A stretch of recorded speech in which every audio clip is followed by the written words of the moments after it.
अपनी अंतिम सांसें गिन रहा है। शेष बचे नक्सलियों के विरुद्ध बालाघाट जिले में एवं सीमावर्ती राज्य जिसमें छत्तीसगढ़ एवं महाराष्ट्र हैं के साथ लगातार मिलकर संयुक्त अभियान संचालित किए जा रहे हैं।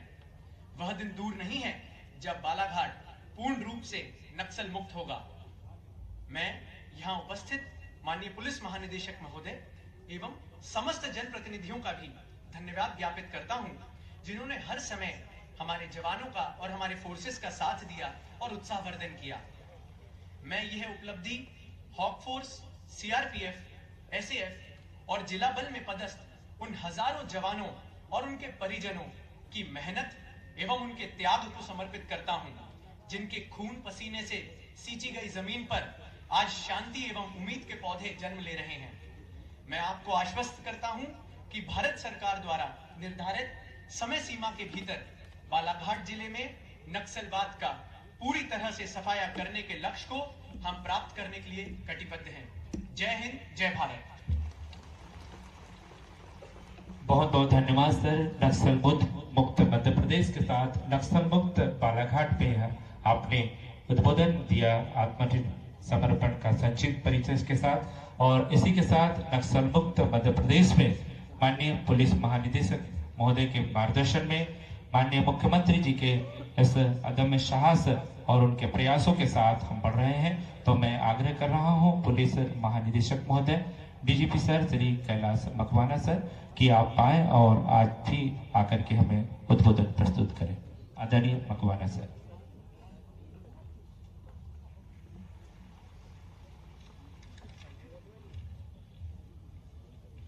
आज के इस ऐतिहासिक कार्यक्रम में हमारे बीच उपस्थित प्रदेश के यशस्वी मुख्यमंत्री माननीय डॉक्टर श्री मोहन यादव जी, प्रभारी मंत्री जी, उपस्थित जनप्रतिनिधिगण, मेरे साथी अधिकारीगण, बहादुर जवानों, देवियों और सज्जनों, आजादी के बाद यदि देश की कोई सबसे बड़ी आंतरिक समस्या थी तो वो नक्सल समस्या रही है।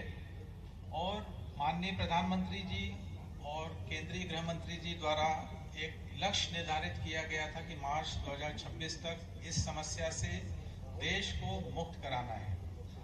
माननीय मुख्यमंत्री जी ने पूरी गंभीरता से इसे लेते हुए एक स्पेशल डीजी रैंक के अधिकारी श्री पंकज श्रीवास्तव को एंटी नक्सल ऑपरेशन की कमान सौंपी और यंग अधिकारियों को यहाँ पर पदस्थ किया। हॉक फोर्स, एसएसयू में बल वृद्धि की गई। निरंतर बैठकें करके उन्होंने निर्देश दिए और नए कैंप दूरस्थ क्षेत्रों में स्थापित किए गए। एंटी नक्सल अभियानों में एक सिस्टमेटिक रूप से गति लाई गई और 2025 में ही कई मुठभेड़ें लेकर 10 इनामी नक्सलियों को धराशायी करने में सफलता प्राप्त हुई। हमारे जो साथी अधिकारीगण हैं, IG Balaghat, IG CRPF, commandant Hawk Force, SP Balaghat और सभी उपस्थित हमारे अधिकारी जवान, सभी ने बहुत मेहनत से कार्य किया है। और इसी के फलस्वरूप अभी कुछ माह पूर्व माननीय मुख्यमंत्री जी ने 64 पुलिस ऑफिसर्स को मनोबल बढ़ाने के लिए आउट ऑफ टर्न प्रमोशन से भी सुशोभित किया था। दुर्भाग्य से हम अपने एक बहादुर साथी इंस्पेक्टर आशीष को हाल ही में वो शहीद हुए हैं, किंतु मैं पुनः माननीय मुख्यमंत्री जी का धन्यवाद देना चाहूँगा कि उन्होंने पूरी संवेदनशीलता बरतते हुए तत्परता से उनके छोटे भाई को सब इंस्पेक्टर डीएफ में नियुक्ति दी और 1 करोड़ की सहायता राशि भी उनके परिवार को प्रदान की। सर, इससे हमारे पुलिस अधिकारियों, जवानों का बहुत हौसला बढ़ा है।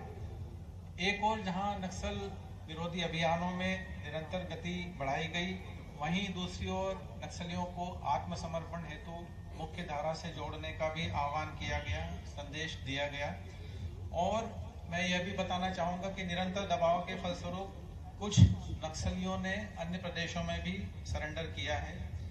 आज का यह ऐतिहासिक दिन है जब केबी डिवीजन के 10 इनामी नक्सली यहाँ पर माननीय मुख्यमंत्री जी के समक्ष आत्मसमर्पण कर रहे हैं। मध्य प्रदेश पुलिस के इतिहास में ये प्रथम बार ऐसा हो रहा है और इसमें 2 सीनियर लीडर्स और कुछ उनके साथी हैं, जिसमें 8 हथियार वे आज सरेंडर करेंगे। छत्तीसगढ़ में मैं पूर्व में पदस्थ रहा, 30 वर्ष पूर्व मैं देख रहा था जो आत्मसमर्पित होने वाले नक्सली हैं, कोई जगरगुंडा, कोई गोलापल्ली, चिंतागुफा, बीजापुर के रहने वाले हैं। बहुत दूरस्थ ग्रामीण और ट्राइबल एरियाज हैं जहां विकास काफ़ी दूर है। हमारे सभी अधिकारी लगातार मेहनत कर रहे हैं। इस कारण से बालाघाट का काफ़ी हिस्सा अब क्लियर हो चुका है। अब जिम्मा आएगा हमारे जो विकास से जुड़ी हुई एजेंसीज के अधिकारियों पे, डेवलपमेंटल एजेंसीज पर, कि वे इस वैक्यूम को क्लियर करें, सेचुरेट करें और रोजगार और स्किल डेवलपमेंट से यहाँ के हमारे जो युवा हैं ट्राइबल से उनको जोड़ें। मैं पुनः माननीय मुख्यमंत्री जी, माननीय प्रभारी मंत्री जी, उनको आभार व्यक्त करना चाहता हूँ कि वे एकदम शॉर्ट नोटिस पर यहाँ हमारे बीच उपस्थित हुए हौसला अफजाई के लिए।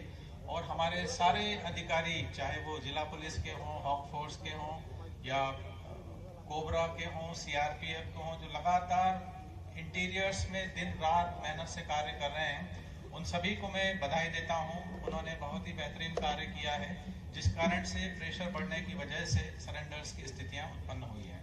सर, बहुत बहुत धन्यवाद। जय हिंद। बहुत बहुत धन्यवाद सर।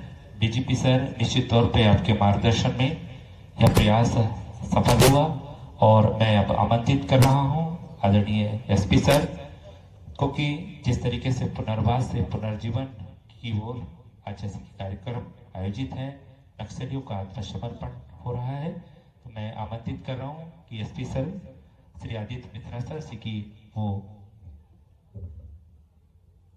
प्रस्तुत करें। सर, आज जो 10 नक्सली आत्मसमर्पण कर रहे हैं सर, उनको एक एक करके मैं सर आपके समक्ष बुलाना चाहूंगा। पहले हैं लाल सिंह मरावी, निवासी दंतेवाड़ा, जो एसीएम रैंक के हैं, जो अपने हथियार इंसास राइफल के साथ माननीय मुख्यमंत्री जी के समक्ष आत्मसमर्पण करेंगे। और मैं माननीय मुख्यमंत्री जी से निवेदन करूंगा कि वो भारतीय संविधान की एक प्रति उनको देकर उनको मुख्य धारा में लाने की कृपा करें। लाल सिंह।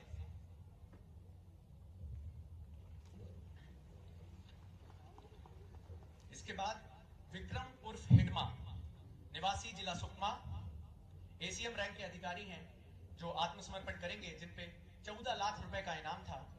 मैं मुख्यमंत्री जी से निवेदन करूंगा कि भारत के संविधान की एक प्रति उनको देकर उनका आत्मसमर्पण स्वीकार करें। इसके बाद समर उर्फ समरू, निवासी जिला बीजापुर, जो वर्ष 2011 से नक्सल पार्टी में सम्मिलित हैं। 303 राइफल एवं 13 राउंड्स के साथ, जिनके ऊपर 14 लाख का इनाम है, माननीय मुख्यमंत्री महोदय के समक्ष अपने हथियार त्याग कर भारत के संविधान की प्रति प्राप्त करेंगे। शिल्पा, निवासी जिला बीजापुर, वर्ष 2022 से नक्सल विरोधी अभियान में नक्सलियों के साथ जुड़ी रही हैं, जो कि इंसाफ